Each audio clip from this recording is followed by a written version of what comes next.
Mes parents n'arrêtaient pas de s'introduire chez moi par effraction, alors j'ai déménagé sans rien dire. Je les ai laissés paniquer. C'est les coussins qui m'ont mis la puce à l'oreille. J'étais plantée sur le pas de la porte, mes clés à la main, à fixer mon canapé. Le coussin bleu marine, celui que je laissais toujours à gauche, était passé à droite. Celui en crème à pompons trônait là où le bleu aurait dû être. Ce n'était pas un cambriolage. Un voleur n'aurait pas laissé mon sérum de luxe à 160 € débouché et à moitié vide sur le meuble de la salle de bain. C'était ciblé. C'était familier. La clé de secours que j'avais confiée par sécurité s'était transformée en arme d'invasion banalisée. Laissez un commentaire pour me dire d'où vous m'écoutez et quelle heure il est chez vous. J'adore savoir qui fait partie de notre communauté. Je suis restée là, à calculer la probabilité d'une coïncidence. 0. C'était une déviation de schéma que j'aurais dû signaler il y a des mois. J'ai regardé l'endroit sur le comptoir de la cuisine, où la clé de rechange traînait habituellement quand il passait. Elle n'y était plus. Cette clé était censée être une sécurité, un bout de métal réservé aux catastrophes. Au lieu de ça, c'était devenu le passe-partout de ma vie. J'ai repassé le film du jour où j'ai emménagé. J'avais hésité, sentant le laiton froid me mordre la paume. Je ne voulais pas la lui donner. Je voulais que mon périmètre soit sécurisé. Mais Martine, ma mère, avait lancé son offensive émotionnelle standard. Elle ne demandait pas. Elle partait en vrille. Et s'il y a un incendie, Élise, si tu glisses sous la douche et que personne ne le sait pendant des jours, tu veux qu'on te retrouve comme ça? C'était une masterclass en anxiété militarisée. Elle présentait sa demande d'accès comme une inquiétude pour ma survie. Et moi, fonctionnant sur 26 ans de programmation défaillante, j'ai cédé. C'est ça. Le piège de l'intrusion normalisée. Quand on grandit dans une maison où les portes fermées sont des insultes et les frontières des actes de guerre, on perd la capacité de distinguer l'affection de la surveillance. On voudrait s'accroire que l'amour ressemble à une absence d'intimité. Je lui ai donné la clé parce que ma logique interne dictait que l'autonomie était une forme de trahison. Je pensais acheter la paix. En réalité, je signais le bail de ma propre soumission. Les intrusions ont commencé par des microtransactions. Assez petites pour être classées comme utiles, assez agaçantes pour être perçues comme un bug. D'abord, les améliorations. Je rentrais pour trouver un plaid beige jeté sur mon canapé anthracite parce que mes goûts étaient trop stériles. Ma bibliothèque, classée méticuleusement par sujet, était réorganisée par couleur, puis sont arrivés les ravitaillements non sollicités. Des Tupperware de nourriture que je ne mangeais pas, laissés sur mon comptoir comme des offrandes passives agressives. Quand j'ai appelé pour lui demander de m'envoyer un SMS avant de passer, Martine ne s'est pas excusée. Elle a pivoté. Elle m'a accusée d'être maniaque avec mon espace. « Tu deviens instable, ma chérie », a-t-elle dit, sa voix dégoulinant de cette fausse inquiétude clinique. « Le travail, c'est trop pour toi ? Tu deviens si rigide quand tu es stressée. On essaie juste de t'aider à survivre. » Elle a transformé ma demande de respect basique en diagnostic de ma santé mentale. C'était efficace. Ça m'a forcé à défendre ma santé mentale au lieu de mes frontières. J'ai arrêté de me plaindre. J'ai absorbé les données, ajusté mon seuil de tolérance à l'inconfort, et je me suis convaincue que c'était gérable.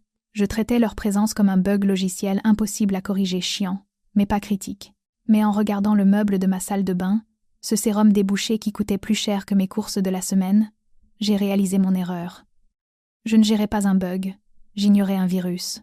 Et maintenant, le taux d'infection était exponentiel. Je suis rentrée dans mon appartement à 14h15 un mardi. Je n'étais pas censée être là. Mon emploi du temps était une variable fixe dans leurs calculs. Je partais à 7h, je rentrais à 10 à 9h.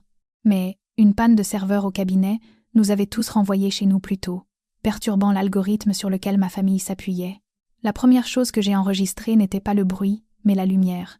Un halo lumineux artificiel aveuglant, un ring light, était installé au milieu de mon salon, braqué sur mes baies vitrées pour capturer la vue sur Paris. Devant, il y avait ma petite sœur, Chloé. Elle filmait une vidéo « Get Ready With Me » pour ses 40 000 abonnés. Elle portait mon kimono en soie vintage, celui que je gardais dans une housse au fond de mon dressing, et elle s'appliquait ma crème hydratante sur les jambes, comme si c'était du lait corporel bas de gamme. Je suis restée dans l'entrée, mon sac glissant de mon épaule au sol. Le bruit n'a pas couvert la pop commerciale qui hurlait d'une enceinte Bluetooth. J'ai regardé Chloé prendre la pause, faisant la moue devant la caméra de son téléphone. « Alors, les filles. La lumière ici est littéralement dingue, » disait-elle à son public numérique. Ma sœur n'est jamais là. Donc en gros, c'est moi qui gère l'endroit. Elle ne mentait pas. Elle gérait l'endroit. J'ai avancé. Et l'ampleur de l'invasion s'est élargie. Dans ma cuisine, ma mère, Martine, dressait des sandwichs traiteurs sur ma porcelaine fine.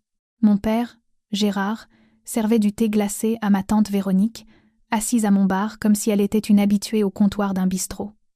Ils organisaient un déjeuner. Chez moi, un mardi, Élise a gazouillé Martine quand elle m'a enfin vue. Elle n'avait pas l'air coupable.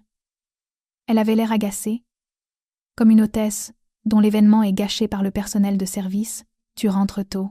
On ne t'attendait pas avant le dîner. Pourquoi Chloé porte mes vêtements? Ma voix était plate. Je sentais une pression froide derrière mes yeux, la manifestation physique de la rage. Chloé a levé les yeux de son téléphone, l'air ennuyé. « Détends-toi, Élise. Maman a dit que c'était bon. Tu ne le mets jamais de toute façon. » Il prenait la poussière. Je lui donne de la visibilité. De la visibilité. Comme si ma propriété personnelle était un actif de marque qu'elle promouvait généreusement. « Enlève ça, j'ai dit. » Et sortez. La pièce est devenue silencieuse. Tante Véronique a regardé son sandwich avec malaise. Mon père a posé la carafe de thé avec un bruit sourd. « Ne sois pas impolie, Élise, » a-t-il averti, sa voix tombant dans ce registre familier de la déception. On fait un déjeuner en famille. Chloé s'amuse juste un peu. Tu es trop coincée. Ce n'est pas votre maison, j'ai dit en les regardant un par un. Vous n'avez pas le droit d'organiser des réceptions ici. Vous n'avez pas le droit de piller mon dressing. Martine a soupiré, s'essuyant les mains sur un torchon, mon torchon. Nous sommes ta famille, Élise. On n'a pas besoin d'invitation. Tu as tout cet espace, toute cette vue, et tu le gardes pour toi comme un avare. On le met juste à profit. C'était la thèse de toute leur vision du monde. Ma réussite était une ressource qu'ils avaient le droit de récolter. Mes frontières n'étaient que des obstacles à leur confort. J'ai regardé Chloé, qui tapait déjà sur son téléphone, probablement en train de poster sur sa sœur toxique qui gâchait l'ambiance. J'ai regardé mes parents, qui me fixaient avec un mélange de pitié et d'irritation. Ils ne voyaient pas une personne debout devant eux. Ils voyaient un bug dans leur salle de réception gratuite. Je n'ai pas crié. Je ne les ai pas mis dehors physiquement. J'ai réalisé à ce moment-là que l'expulsion était impossible parce qu'ils ne croyaient pas être des invités. Ils croyaient être les propriétaires. Bon appétit, j'ai dit. Je me suis retournée et je suis entrée dans ma chambre en fermant la porte. Je ne l'ai pas verrouillée. Les verrous étaient un défi pour eux. Au lieu de ça, j'ai commencé à nettoyer le bordel que Chloé avait laissé sur ma coiffeuse. Mes mains étaient stables. La colère s'était cristallisée en quelque chose d'utile. Ils pensaient que je battais en retraite. Non. Je recalculais. J'ai attendu que les portes de l'ascenseur se referment, scellant ma famille dans la descente, avant de retourner dans la cuisine. Le silence était lourd, mais il n'était pas paisible. C'était le silence d'une scène de crime après la pause décellée. J'ai commencé à essuyer l'îlot central, effaçant les ronds de condensation laissés par la carafe de mon père. Je frottais une trace du fond de teint de Chloé sur le comptoir quand un ding a coupé le calme. Ce n'était pas mon téléphone. C'était l'iPad de ma mère, posé contre ma corbeille de fruits. Elle l'avait encore oublié. C'était une fonctionnalité, pas un bug. Martine traitait mon domicile comme une extension de son sac à main, un endroit où elle pouvait semer ses affaires et s'attendre à ce qu'elles soient gardées. L'écran s'est allumé avec un aperçu de message. L'expéditeur était tante Véronique. Le message disait « Tu es sûre qu'Élise ne dira rien ? 3 mois, c'est long pour un invité. » J'ai arrêté de frotter. Mon logiciel interne d'évaluation des risques a signalé l'anomalie immédiatement. Un invité ? Je n'avais pas accepté d'inviter. Je n'avais même pas accepté de déjeuner. J'ai balayé l'écran. Je connaissais le code. C'était 1, 2, 3, 4, 5, 6. Les protocoles de sécurité de Martine étaient aussi laxistes que ses limites. J'ai ouvert la conversation et remonté le fil, lisant le journal de données de ma propre dépossession. Il ne parlait pas d'un week-end. Il discutait de mon cousin, Lucas. Apparemment, Lucas avait décroché un stage non rémunéré à la Défense pour l'été, débutant dans 2 semaines. Il avait besoin d'un logement. Et selon le fil de discussion, Martine avait déjà résolu ce problème logistique. « T'inquiète pas pour le loyer », avait tapé ma mère à Dix 42, assise dans ma cuisine en mangeant un sandwich que j'avais payé. Élise a cette 2e chambre qu'elle n'utilise jamais. Elle est juste là, vide. Lucas peut la prendre. Elle gagne bien sa vie. Elle ne remarquera même pas les charges en plus. J'ai fait défiler. Véronique exprimait une hésitation. On devrait lui demander d'abord? La réponse de Martine fut le coup de grâce. Non. Si on demande, elle va se braquer et dire non. On amènera Lucas au déjeuner dimanche prochain et on lui fera la surprise. S'il est planté là avec ses valises, elle ne pourra pas mettre la famille à la porte. Elle est trop polie pour ça. J'ai fixé l'écran lumineux. La réponse physiologique, cœur qui s'emballe, chaleur au visage, a essayé de se manifester, mais je l'ai supprimée. Ce n'était plus une dynamique familiale, c'était une OPA hostile. Ils n'envahissaient pas juste mon espace. Ils le sous-louaient. Ils avaient regardé mon sanctuaire, calculé sa superficie et déterminé que c'était un actif sous-utilisé qu'ils avaient le droit d'allouer. Ils retournaient mon propre conditionnement social contre moi, misant sur le fait que je serais trop gênée pour expulser un membre de la famille une fois qu'il serait physiquement à l'intérieur de mon périmètre. C'était une stratégie solide. Contre l'ancienne Élise, ça aurait marché. J'aurais plié. J'aurais laissé Lucas rester, absorber les coups et bouillonner en silence pendant 90 jours, pendant que mon sanctuaire devenait un dortoir. Mais ils opéraient sur un logiciel obsolète. J'ai soigneusement essuyé mes empreintes de l'écran de l'iPad et je l'ai reposé exactement où je l'avais trouvé, incliné à l'angle précis de 45 degrés. Je n'ai pas effacé le fil. Je n'ai pas explosé l'appareil. Je n'ai pas appelé Martine pour hurler. L'information, c'est le pouvoir, et je la possédais désormais en totalité. Je suis allée vers la baie vitrée, et j'ai regardé la ville. La pluie commençait à strier le verre, floutant les lumières de Paris. J'ai vérifié la date sur ma montre. Lucas arrivait dans 14 jours. C'était ma deadline. Je n'allais pas discuter. Je n'allais pas négocier. Négocier implique que l'autre partie a une revendication valide sur l'actif. Ce n'était pas le cas. J'ai ouvert mon application bancaire, j'ai vérifié mes liquidités. Puis, j'ai ouvert un nouvel onglet et tapé une recherche qui me trottait dans la tête depuis des mois sans jamais passer à l'acte. Appartement à louer, disponibilité immédiate, haute sécurité, je n'allais pas simplement déménager. J'allais exécuter une exfiltration fantôme. J'allais laisser la coquille vide de ma vie ici pour qu'ils la trouvent. Qu'ils amènent ces valises, qu'ils déverrouillent la porte de leur hôtel gratuit et découvrent que la gérante n'a pas seulement démissionné, elle a liquidé l'immeuble. Je me suis assise à mon ordinateur. La colère avait disparu, remplacée par l'efficacité froide et bourdonnante d'un processeur exécutant un algorithme complexe. La décision était prise. La phase d'exécution avait commencé. Je n'ai pas cherché une autre tour de verre. Je ne voulais pas de vue. Je voulais un coffre-fort. Je l'ai trouvé dans une ancienne banque reconvertie dans le Marais. Pas de baie vitrée du sol au plafond ni de piscine sur le toit. Elle avait des murs en maçonnerie de 60 cm d'épaisseur, un sas d'entrée à empreinte digitale et un monte-charge qui nécessitant un badge rien que pour l'appeler. C'était une forteresse déguisée en résidence. L'agent immobilier, un certain monsieur Lefebvre qui parlait par puce, a essayé de me vendre l'ambiance communautaire. Je l'ai coupé. Je ne veux pas de communauté. Je veux l'anonymat. Si quelqu'un vient à l'accueil demander après moi, quel est votre protocole? Nous n'avons pas d'accueil, mademoiselle, a-t-il dit. Nous avons un sas de sécurité. S'ils n'ont pas de badge, ils ne passent pas le vestibule. Je le prends. J'ai signé le bail l'après-midi même. Le loyer était de 2200 € par mois, combiné à mon bail actuel, que je n'avais aucune intention de rompre en avance. Mes coûts de logement doublaient. Je n'ai pas scié.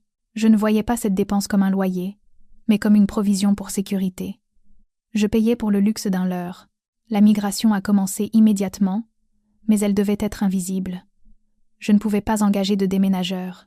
Un camion de déménagement est un panneau publicitaire qui hurle départ, et mes parents avaient des yeux partout. Les voisins, le gardien. Être même eux, passant en voiture juste pour vérifier. Je devais devenir une contrebandière dans ma propre vie. J'ai acheté un grand sac de sport passe-partout. Chaque matin, je le remplissais avec l'essentiel. Avis d'imposition, acte de naissance, disque dur externe, les bijoux de ma grand-mère. Chaque soir, j'apportais le sac à la forteresse, je le vidais, et je retournais à la cage de verre avec le sac vide. C'était une extraction lente et méthodique de mon identité. Pendant 2 semaines, j'ai vécu dans une coquille creuse. Pour l'observateur occasionnel, ma mère, qui est passée 2 fois à l'improviste pour mesurer les fenêtres, pour des rideaux que je n'avais pas demandé, l'appartement avait l'air normal. Les meubles étaient là. Les vêtements pendaient dans le placard. Mais si elle avait regardé de plus près, Elle aurait remarqué que la densité avait disparu. Le classeur était vide. La boîte à bijoux n'était qu'un accessoire. Les manteaux d'hiver au fond du placard manquaient. Mais Martine ne regardait pas de près. Elle ne le faisait jamais. Elle ne voyait que la surface, la scène qu'elle préparait pour Lucas. J'ai joué mon rôle dans la mascarade à la perfection. Quand Martine m'a envoyé un SMS pour le fameux déjeuner du dimanche, le rendez-vous, guet-apens j'ai répondu avec un emoji pouce en l'air. Quand Chloé m'a envoyé un lien vers une housse de couette trop mignonne qu'elle pensait que Lucas aimerait pour la chambre d'amis, je ne l'ai pas bloqué. J'ai répondu « Envoie le lien ». Je les nourrissais de données pour confirmer leur biais. Ils pensaient que j'étais docile.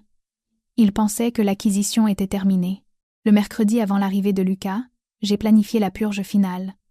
J'ai engagé un service de débarras pour un nettoyage de minuit. Je leur ai dit que je voulais que tout disparaisse. Le canapé, le lit, la table à manger. Je ne déménageais pas ça. Je le liquidais. Les meubles sont lourds. La liberté est légère. Je me suis assise au milieu du sol de mon salon cette dernière nuit, dans la cage de verre. Ma voix résonnait contre les murs nus. J'ai vérifié mon téléphone. Un nouveau message de mon père. Assure-toi de remplir le frigo. Lucas aime les bières artisanales. Je n'ai pas répondu. J'ai simplement archivé le message dans un dossier nommé Preuves. Le piège était tendu. L'appât était l'appartement lui-même. Et il fonçait droit dessus, la bouche ouverte. L'algorithme s'est exécuté à 10 à 7 heures précises. Le vendredi, j'étais assise dans mon nouveau salon, un espace clos par 60 cm de béton armé et une serrure nécessitant un scan biométrique. Mon téléphone était posé sur la table basse, écran vers le haut, en mode silencieux. Je n'avais pas besoin d'être à la cage de verre pour voir ce qui se passait. J'avais lancé la simulation dans ma tête 1000 fois. Je connaissais les variables, je connaissais les joueurs. À 10 septune, il se garait sur la zone de livraison, une infraction que je savais que le gardien, Michel, détestait. Mon père, Gérard, déchargeait les lourdes valises de Lucas, jouant le rôle de l'oncle magnanime. Martine guidait Lucas vers l'ascenseur, lui racontant probablement à quel point il avait de la chance d'avoir une famille si solidaire, à quel point ils étaient généreux d'organiser ça pour lui. À 10h05, ils atteignaient la porte. Martine plongeait la main dans son sac pour la clé de secours, celle qu'elle m'avait extorquée. Celle pour laquelle elle s'était battue. Elle sentait une vague de satisfaction en la glissant dans la serrure. Elle était la matriarche. Elle tenait les clés du royaume. À 10h06, la porte s'ouvrait. J'ai pris une gorgée d'eau. Mon rythme cardiaque était stable à 68 battements par minute. À 10h07, l'écran de mon téléphone s'est allumé. Ça a commencé par un simple texto de Chloé. Il est où ton canapé ? Puis, l'avalanche. L'écran est devenu un flou de notifications. Appel entrant. Maman. Appel entrant. Papa. Appel entrant. Chloé. Un barrage de SMS qui arrivèrent si vite qu'ils s'empilaient les uns sur les autres, faisant vibrer la table comme un insecte piégé. Élise décroche. C'est pas drôle. Où sont les meubles ? Lucas est planté là. Décroche ce téléphone. J'ai regardé la lumière danser au plafond. Je n'ai pas touché l'appareil. J'imaginais la scène se déroulant à l'autre bout de la ville. Ils étaient entrés dans le vide. Pas de canapé pour s'asseoir. Pas de lit pour Lucas. Pas de box internet. Pas de nourriture dans le frigo. Juste le silence résonnant d'un espace ouvert que j'avais nettoyé de mon existence. Ils n'étaient pas juste incommodés. Ils étaient exposés. Ils avaient promis à Lucas une expérience de stage de luxe. Ils s'étaient vantés auprès de tante Véronique de leur capacité à pourvoir aux besoins. Maintenant, ils se tenaient dans une boîte vide avec un gamin de 20 ans confus et ses bagages, passant pour des menteurs. À 10h15, une notification de messagerie vocale est apparue. J'ai laissé la transcription se faire. C'était Martine. « Élise, je ne sais pas à quel jeu malsain tu joues, mais tu dois venir ici tout de suite. Nous avons des invités. Il n'y a nulle part où s'asseoir. Le courant est coupé. Règle ça, immédiatement. » Le courant n'était pas coupé. J'avais juste dévissé les ampoules du couloir pour rendre l'endroit sombre. Mais la panique dans sa voix était réelle. C'était le son de quelqu'un dont la réalité venait de se briser. Elle ne pouvait pas calculer que je n'étais pas là pour réparer. Elle ne pouvait pas traiter le fait que sa clé fonctionnait sur la serrure, mais pas sur moi. À 10h20, la variable finale s'est mise en place. Une notification par email de la gestion de mon ancien immeuble. Objet, plainte pour bruit, intrusion non autorisée. Je l'ai ouvert calmement. Mlemele, nous avons reçu des plaintes concernant des cris dans votre unité. La sécurité signale plusieurs individus tentant d'emménager des bagages sans réservation. Merci de nous aviser. J'ai tapé ma réponse avec des doigts stables. Je ne suis pas sur les lieux. J'ai libéré l'appartement. Ces individus n'ont pas ma permission d'être là. Merci de gérer selon le protocole de l'immeuble. Envoyé. J'ai visualisé l'agent de sécurité, un type nommé Karim, qui n'avait aucune patience pour les influenceurs ou l'arrogance, monter dans l'ascenseur. Je l'ai imaginé leur demandant de partir. J'ai imaginé mon père essayant de bluffer, essayant d'utiliser sa voix de « Je suis le père » pour s'entendre dire qu'il était en violation de domicile. Ils allaient devoir redescendre les lourdes valises de Lucas jusqu'au hall. Ils allaient devoir les recharger dans la voiture devant les résidents qui regardaient. Ils allaient devoir expliquer à Lucas pourquoi il n'y avait pas de place pour lui. L'humiliation serait absolue. J'ai retourné mon téléphone, écran contre la table. La vibration s'est arrêtée. La connexion était coupée. Je n'étais plus leur fille. Je n'étais plus leur ressource. J'étais un fantôme. Le silence dans la forteresse n'était pas vide. Il était structurel. Il semblait épais, comme une couverture lestée appuyant sur mes épaules, les forçant à retomber pour la première fois en 26 ans. Je me suis assise dans le fauteuil près de la fenêtre, un verre de vin à la main, regardant les notifications s'empiler sur l'écran silencieux de mon téléphone. Martine appelait. Gérard appelait. Texto de Chloé. Je te déteste. Message vocal de Martine. S'il te plaît, dis-nous juste que tu es en sécurité. Je n'ai pas tendu la main vers le téléphone. Je n'ai pas ressenti le vieux pic de cortisol, le réflexe conditionné d'apaiser leur anxiété. J'ai juste regardé la lumière clignoter, détachée et observatrice. C'est ça, la paix du souverain. Ce n'est pas juste l'absence de bruit. C'est l'absence de la menace du bruit. C'est la réalisation viscérale, physique, que la porte est verrouillée, les murs sont épais, et peu importe à quel point ils frappent, ils ne peuvent pas entrer. Mon système nerveux, qui tournait sur un programme d'alerte maximale depuis l'enfance, a enfin ralenti. Je n'étais pas seule. J'étais fortifiée. J'ai attendu que les notifications ralentissent, que la première explosion de panique s'épuise. Puis, j'ai pris le téléphone. Je n'ai pas ouvert leurs messages. Je n'ai pas écouté les vocaux. J'ai ouvert une nouvelle conversation, je les ai tous ajoutés, et j'ai tapé les règles d'engagement. J'ai déménagé, je suis en sécurité. Je ne communiquerai pas ma nouvelle adresse. N'essayez pas de me trouver. Ne contactez pas mon travail. Si vous le faites, je cesserai toute communication définitivement. Si vous voulez me voir, nous nous retrouverons dans un lieu public, une fois par mois, à un moment que je choisirai. Ces conditions ne sont pas négociables. Envoyez. J'ai bloqué les réponses immédiates. Je n'avais pas besoin de leur feedback sur mes frontières. J'ai bu une gorgée de vin et regardé les lumières de la ville. Je savais ce qu'ils disaient en ce moment. Ils se disaient entre eux, et à quiconque voulait l'entendre, qu'ils étaient morts d'inquiétude. Ils me peignaient comme la fille instable qui a disparu, l'enfant cruel qui a abandonné sa famille. Mais j'avais enfin compris le code derrière leur langage. L'inquiétude est souvent juste un déguisement pour le contrôle. Quand ils exigeaient une clé en cas d'incendie, ils n'avaient pas peur que je brûle. Ils avaient peur que je les enferme dehors. Quand ils paniquaient, parce que je ne répondais pas à un SMS en 10 minutes, ce n'était pas de l'amour, c'était une vérification de périmètre.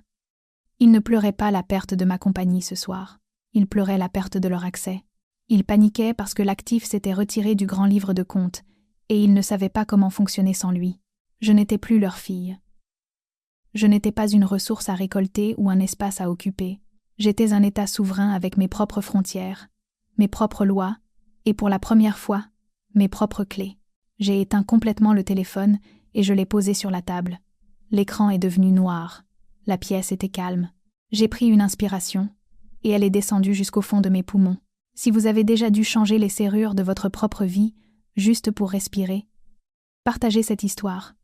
On ne sait jamais qui a besoin du courage de disparaître aujourd'hui.